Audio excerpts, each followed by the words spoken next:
Hello. In part 3 of the Climate Brides Map series, we will focus on legal gaps in a changing climate.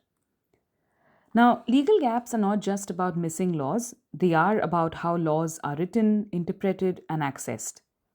In South Asia, child marriage continues not only because of weak enforcement, but also because legal systems are fragmented, vague, and often unreachable. These failures make it easier for child marriage to persist and, in many cases, to thrive.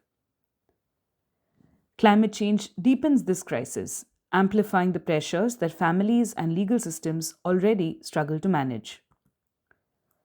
For most young women and girls, especially in rural or disaster hit areas, the law exists more in theory than in practice.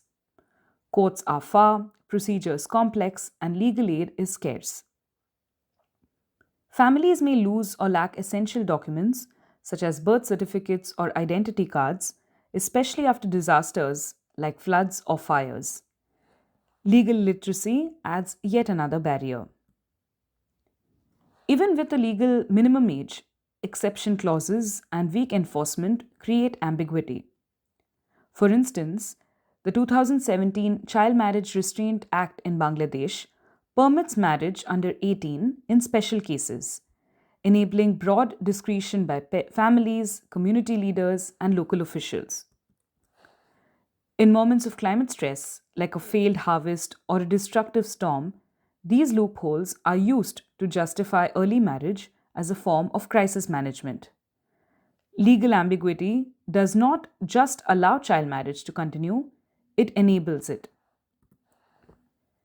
Legal contradictions are another fault line.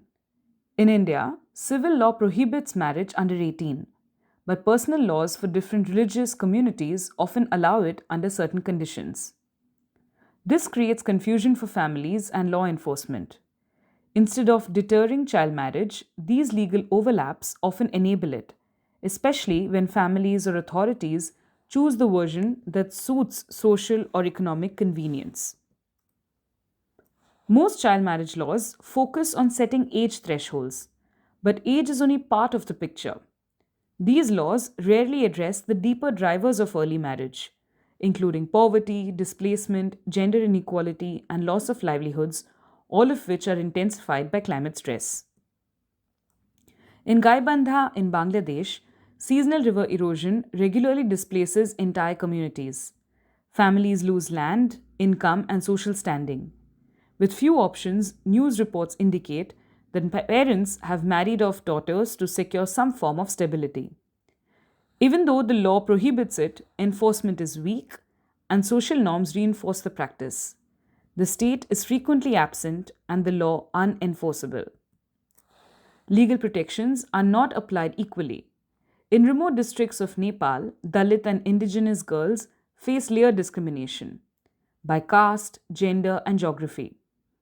After the 2015 earthquake, for instance, child marriage reportedly increased.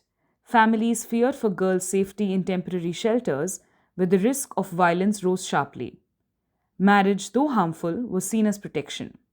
In this context, legal safeguards existed, but access to them was shaped by identity and location.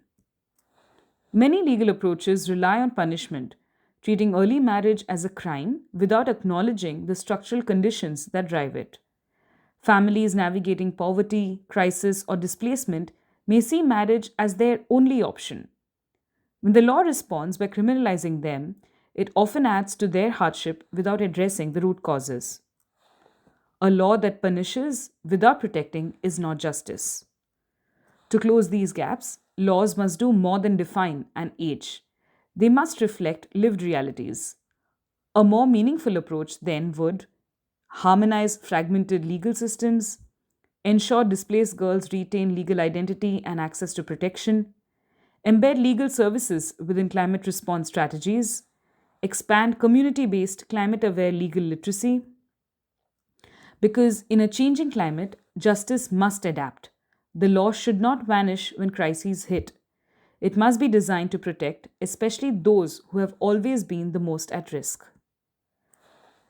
To learn more about the ways in which climate change deepens the drivers of child marriage in South Asia, follow the Climate Brides podcast.